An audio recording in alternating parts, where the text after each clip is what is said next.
inconveniente que por lo menos no, se apagó solo. Y el desarrollo de los senos paranasales.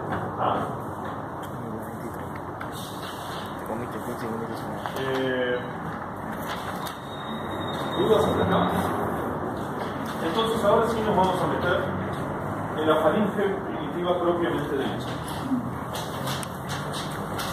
¿Qué es la faringe primitiva?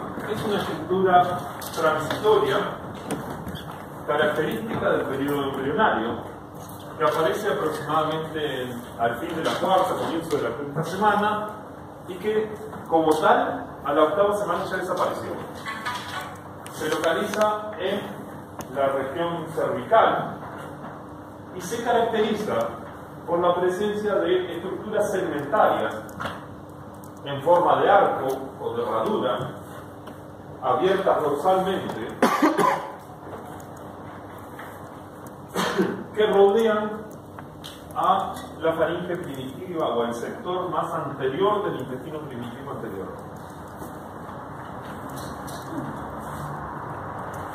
¿Se acuerdan que alguna vez hablamos de la membrana bucofaringea? La membrana bucofaringea queda entre el estomodeo, es decir, la boca primitiva, y la faringe primitiva.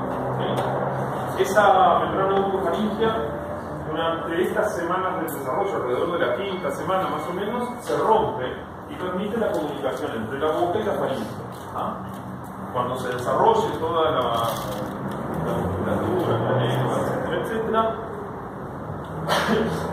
va a comenzar el proceso de deglución. El feto va a empezar a deglutir líquido amniótico. Y ese líquido amniótico, la deglución de ese líquido amniótico, no sé qué iba a decir. Sí. Deglute el líquido amniótico y lo elimina, digamos, por la orina. O sea, el líquido amniótico está haciendo orina y él se lo traga. Es lo que le pregunté en la profe la vez pasada. Hay situaciones en las cuales se acumula un exceso de líquido amniótico. Le pregunté eso a la puede profe. indicar que el feto no está deglutiendo correctamente. Porque no se le desarrolló tal o cual cosa, o porque no funciona tal o cual cosa. O porque el riñón no está funcionando bien. Pueden ser las dos causas probables de un exceso o una falta de líquido amniótico.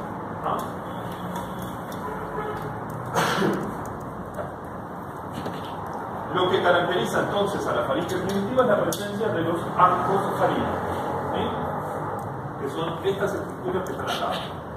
Que dice hay uno, dos y un tercer grado. Si hacemos un corte de eso venía de donde lo robamos. Si hacemos un corte del embrión al final de la cuarta semana, que es más o menos lo que está ahí, a la altura de la faringe, vamos a tener un aspecto parecido a él. ¿Sí? La cabeza del embrión, ¿para dónde está? Arriba. Está hacia arriba y está mirando hacia dónde. Hacia allá. Está mirando como hacia allá, ¿no? O sea que esto que hay acá, ¿qué es? El tubo neural es la parte cefálica del embrión. Porque acá también hay tubo neural, ¿no? Se nos cuenta, acá hay tubo neural y acá también. O sea, porque esto hace así. En el medio hay un orificio, un espacio. Es la luz de la faringe. ¿Sí? Y a los lados aparece la pared de la faringe, que no es homogénea porque hay una estructura redondeada acá, otra acá y otra por acá. ¿Sí? Esos son los famosos arcos faríngicos. ¿Sí? Si se fijan, entre un arco y el siguiente, desde afuera hay una serie de entrantes que marcan los límites entre un arco y el siguiente. Y que obviamente van a estar revestidos por el ectodermo. Esas entrantes se denominan hendidura faríngea. Y así como los arcos se enumeran de cefálico a caudal, primero, segundo, tercero, las hendiduras faríngeas también, primera, segunda, tercera. La primera es la que queda entre el primer y el segundo arco, y así sucesivamente. Y así como hay entrantes del ectodermo, hay otras revestidas por endodermo, desde el otro lado, desde el lado de la faringe. Eso se llaman las bolsas faríngeas. Tenemos una hendidura y enfrente una bolsa. En los lugares donde están las hendiduras y las bolsas, el mesénquima no se interpone entre el ectodermo y el endodermo. Vamos a mirarlo acá con un poco más de detalle. Arcofaringios, hendiduras, estas entrantes que hay acá, revestidas por ectodermo, y bolsas revestidas por endodermo. ¿Cuántos arcofaringios se forman? Se deberían formar 6, pero hay uno que no se forma, que es el quinto, con lo cual en el humano tenemos 5 arcofaringios diferentes, el 1, 2, 3, 4 y 6. Entre ellos quedan las hendiduras y las bolsas. Acá lo tenemos a mayor aumento, el arco, la hendidura y la bolsa. Si esto fuese un pez, un embrión de un pez, acá esto se va a romper para dar origen a una hendidura, un espacio que permite que el agua que traga el pez pase por ese lugar hacia afuera. ¿Para qué? Para que cuando esto se sube por acá, los vasos que están adentro de los arcos oxigenen a la sangre que está circulando por ahí.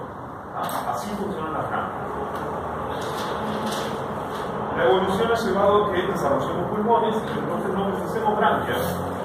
Y todo este sistema igual se desarrolla y lo utilizamos como base para generar diferentes cosas. Que es lo que vamos a ver de ahora en adelante.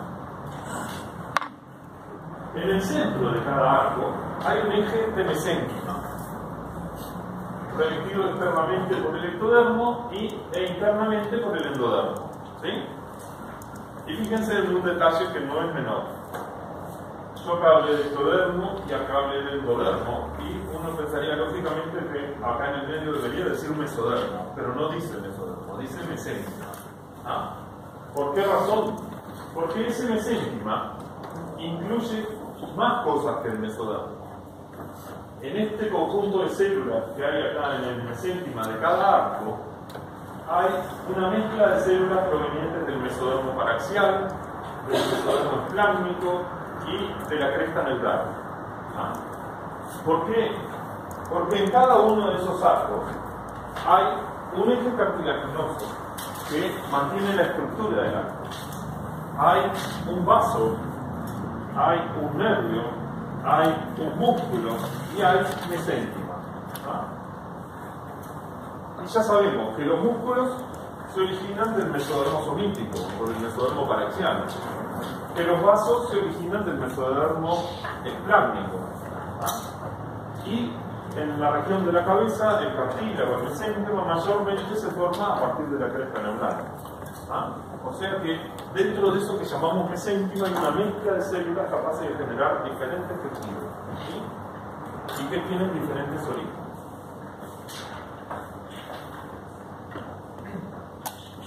Los arcos faringios también se llamaban antiguamente arcos branquiales, porque derivan del aparato branquial de los vertebrados inferiores. Y si se acuerdan algo de biología de hace 1000 años,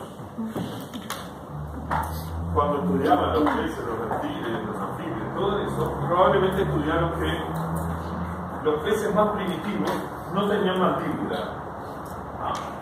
Eran las lampreas, no me acuerdo cómo se llamaban. Mientras que los peces más evolucionados desarrollaban una mandíbula. ¿Qué es la mandíbula? Es el primer arco. El resto de los arcos lo que hace es sostener a las branquias. ¿Sí? Entonces, o desarrollar las branquias. Nosotros vamos a utilizar todo esto con otras finalidades, pero el primer arco para formar la mandíbula. Entonces, vamos a tener que tener en cuenta varias cosas. La primera es que los arcos no aparecen todos juntos, sino que aparecen en forma secuencial. Del primero al sexto, en orden. El primero es el más cefálico, el sexto es el más caudal. Fíjense, acá en este que está en la cuarta semana, se ve el primer arco y el segundo arco, pero el tercero o el cuarto no se ven, porque todavía no se desarrollaron. Sin embargo, una semana después tenemos el primero, el segundo, el tercero y el cuarto, y el primero ya tiene una organización más compleja, o sea, ya está evolucionando hacia algo que ya no es un arco, es algo mucho más complejo. ¿Ah? ¿Qué es esto que aparece acá? Ya que te paso, pero te para el parcial. ¿Qué es esto?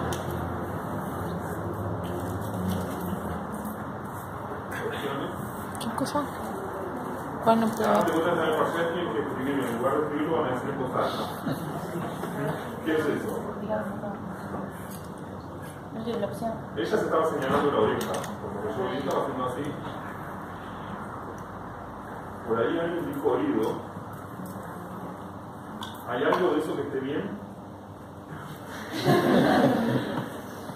A ver. ¿Oreja es esto?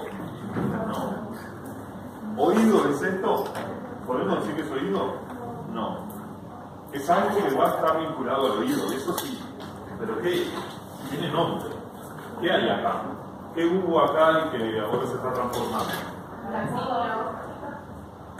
¿La qué? No puede ser. Hubo una placoda, la placoda óptica, ¿ah? Que en este momento se está invaginando, y por eso ven un hueco ahí, ¿ah? Se está invaginando para transformarse en la vesícula óptica, que va a dar origen a quién. ¿Bien?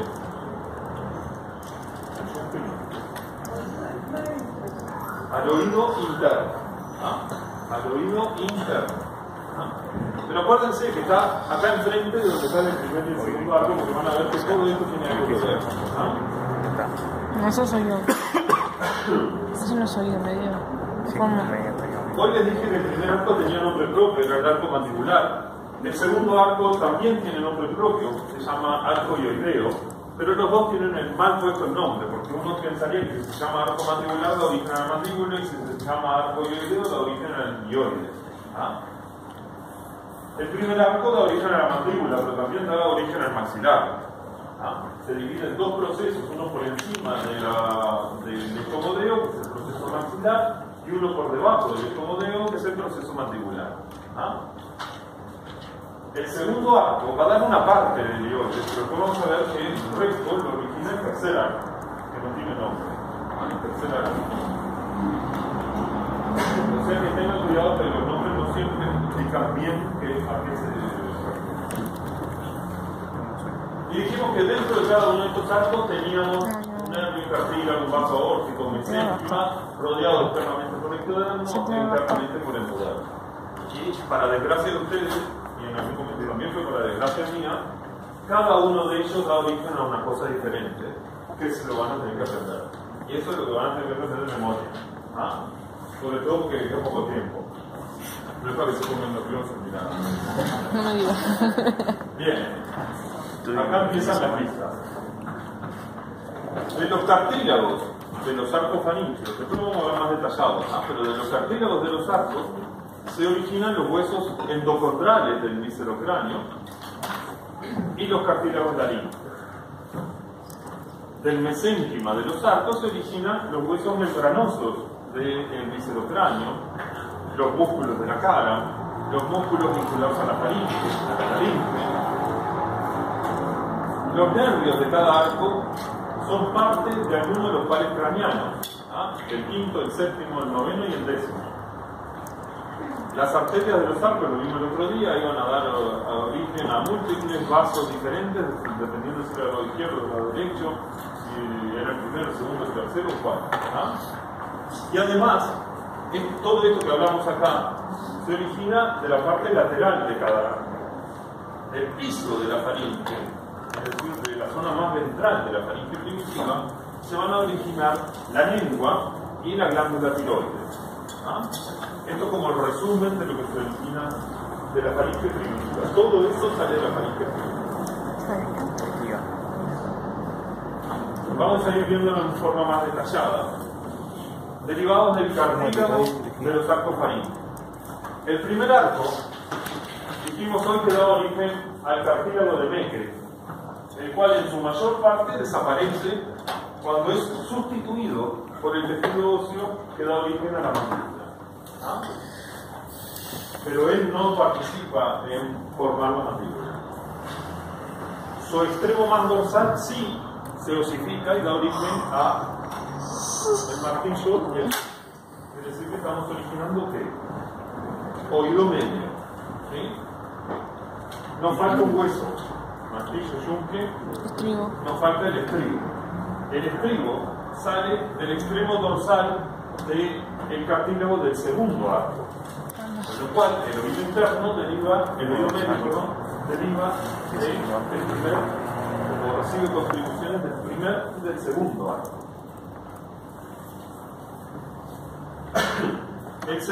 La parte más ventral del cartílago del segundo arco tiene que ver con el origen del ioides, del hueso ioides. O sea que para que se lo ubiquen estamos en la base de la lengua. Pero no todo el hueso ioides se origina en el segundo arco. Hay una contribución del cartílago del tercer arco. El ioides se forma a partir entonces del segundo y del tercer arco. Y el cuarto y el sexto arco, los cartílagos del cuarto y el sexto arco, están vinculados al desarrollo de los cartílagos laringeos. Excepto un cartílago laríngeo, que es la epiglotis. El cuarto arco. Que a diferencia de los otros cartílagos, era cartílago elástico. ¿Recuerdan? Los otros eran cartílagos diarísimos.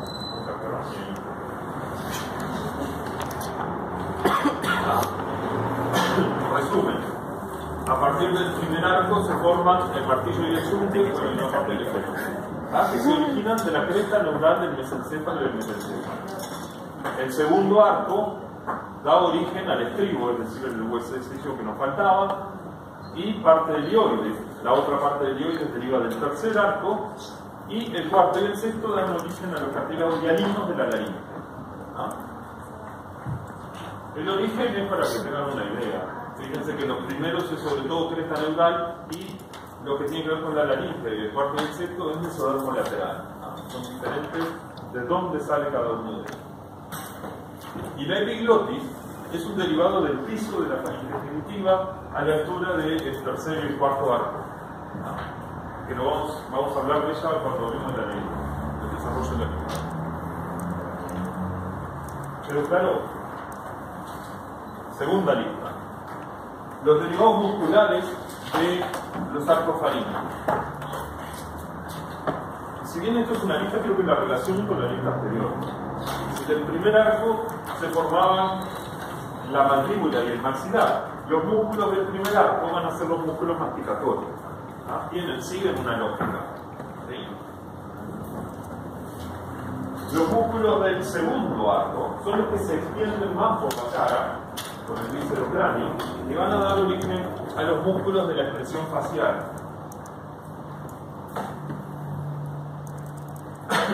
El tercer arco va a dar origen al músculo glosofaríngeo. El cuarto arco va a dar origen a músculos vinculados con la deglución y con el habla. Y el sexto arco va a dar origen a los músculos intrínsecos de la nariz. ¿Cuerdas vocales y eso? ¿Cuerdas vocales? El primero a los músculos de la masticación, el segundo a los músculos de la expresión facial, el tercero al estilofaríngeo, creo que dije glossofaríngeo, el cuarto a los músculos que participan en la articulación del lenguaje y la deglución, y el sexto a los músculos intrínsecos de la nariz. Como ven, todo más o menos se mantiene en su posición. El cuarto y el sexto siempre están vinculados a la nariz, como que hace por ahí en la vuelta. Lenguaje, dijo lenguaje. Fíjense que los primeros arcos, los músculos se originan de los somitámeros, mientras que los últimos se originan de los somíteros, los somíteros occipitales.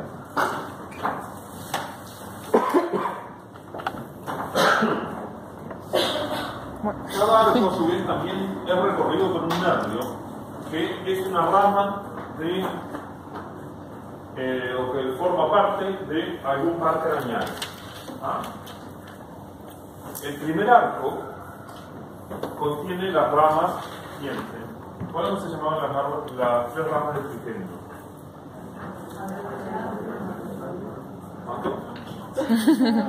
escuché nada. Oftálmica, mandibular y maxilar. ¿Sí? ¿Qué de esto ya nombramos? Mandibular y maxilar ya son palabras que nombramos. ¿No? Bueno, las ramas mandibular y maxilar se originan de qué arco se originarán? Del primero. ¿Ah? Entonces, el nervio del primer arco es el trigémino, son las ramas mandibular y maxilar del trigémino. El nervio del segundo arco es el facial.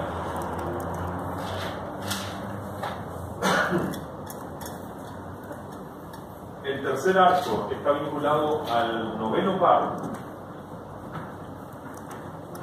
¿Y cuál era? El glosofaringio. Sí. Y el cuarto y el sexto están vinculados al nervio vago, al décimo par, y dan origen a las ramas laríngeas. El cuarto a la rama laríngea superior y el sexto a la rama laríngea recurrente. Así como el cuarto y el sexto dan origen al cartílago laríngeo y al músculo del laríngeo, está todo más o menos vinculado. ¿Sí? ¿Lo ves? No te escuché. Sí. Sí, están acá. Primer arco, nervio trigémino, rama maxilar y mandibular. Segundo arco, el facial. Tercero, el glosofaringio. Cuarto, el vago, en su rama laríngea superior. Y el sexto, el vago, el recurrente.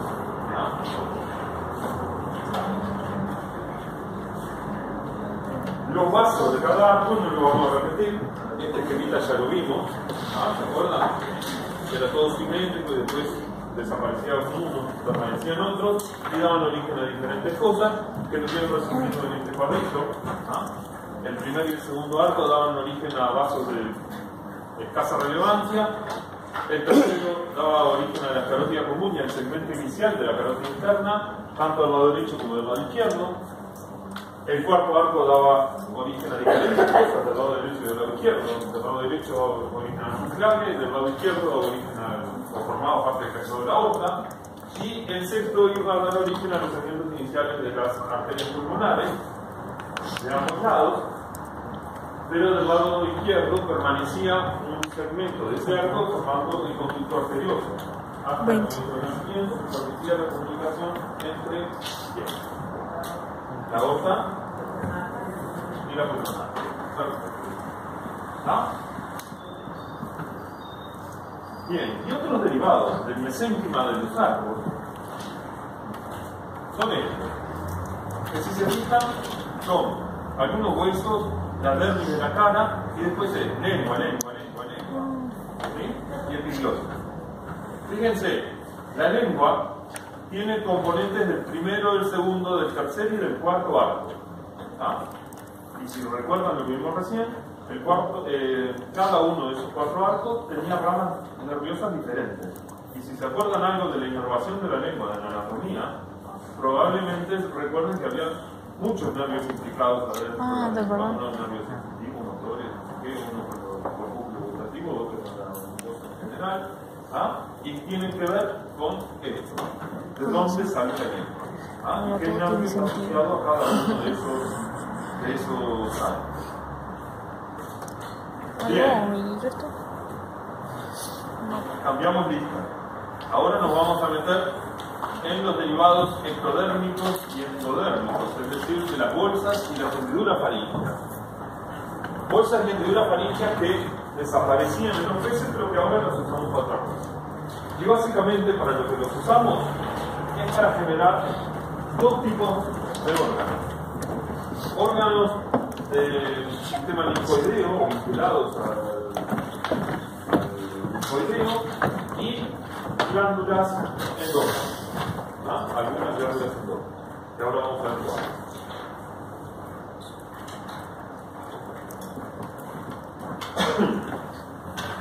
Perdón, todo eso que les dije es de las bolsas faríngea, no de las hendiduras. ¿Se acuerdan que las bolsas se numeraban por detrás del arco en el que están? ¿No? La primera bolsa o hendidura está entre el primer y el segundo arco, y así sucesivamente, ¿no? Bien, y hoy vimos que la vesícula ósea se estaba formando al lado de donde estaban el primer y el segundo arco. Y vimos que el martillo y el yunque se derivaban del primer arco, del ventrículo y del segundo arco. Bueno, nos faltan componentes del oído que van a salir de acá. ¿Sí? La primera hendidura, es decir, ectodermo, va a persistir en el adulto, y en el embrión, por supuesto, se va a profundizar y va a dar origen al conducto auditivo externo. El conducto auditivo externo, entonces, es lo que nos queda de la primera hendidura faríngea, que queda enfrentado a la primera bolsa faríngea, una estructura que también se profundiza y que de alguna manera queda comunicada con la cavidad faríngea. ¿Sí? ¿Conocen alguna estructura del adulto que comunique el oído con la faringe? La trompa de Eustaquio. La trompa de Eustaquio. La trompa de Eustaquio es derivada de la primera bolsa faríngea. ¿Ah? El extremo más externo de esa bolsa faríngea se va a dilatar para dar origen a la cavidad timpánica. ¿Ah? Por lo tanto, de la primera bolsa surge la cavidad timpánica y su comunicación con la faringe, es decir, la trompa de Eustaquio. Por lo tanto, todos los componentes del oído están por ahí cerca, obviamente, se pueden, muy bien.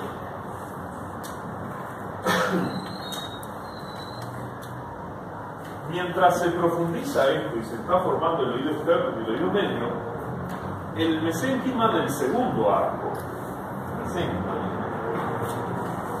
empieza a crecer, a proliferar y crece en dirección al tórax.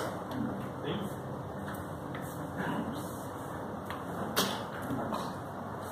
¿Ven la línea azul ahí?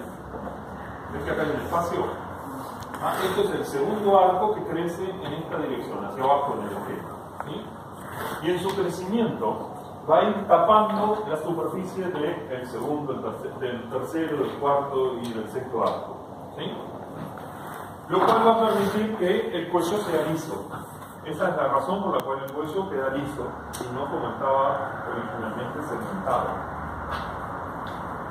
¿Hasta dónde va a crecer? Hasta que se junte con este relieve epicárdico, o sea, una cosa que viene del tórax, se juntan y se fusionan. Cuando se juntan y se fusionan, este espacio que queda acá adentro, que se llama seno cervical, normalmente desaparece. Se reabsorbe y desaparece.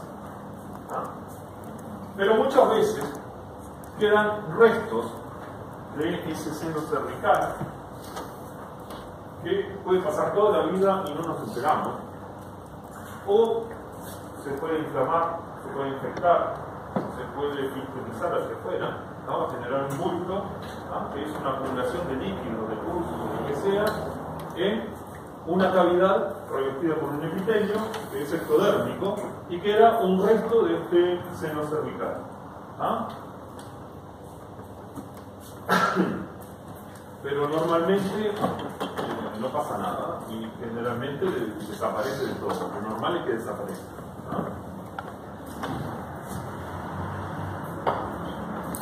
La segunda y la tercera bolsa faríngea 28 van a dar origen a estructuras linfoideas. La segunda va a dar origen a la amígdala palatina, es decir, los linfocitos se van a localizar por debajo del epitelio endodérmico de la segunda bolsa y van a dar origen a la amígdala. Cuando ustedes miraban el preparado de la amígdala, el epitelio que está revistiendo, entonces es el epitelio de la segunda bolsa faríngea.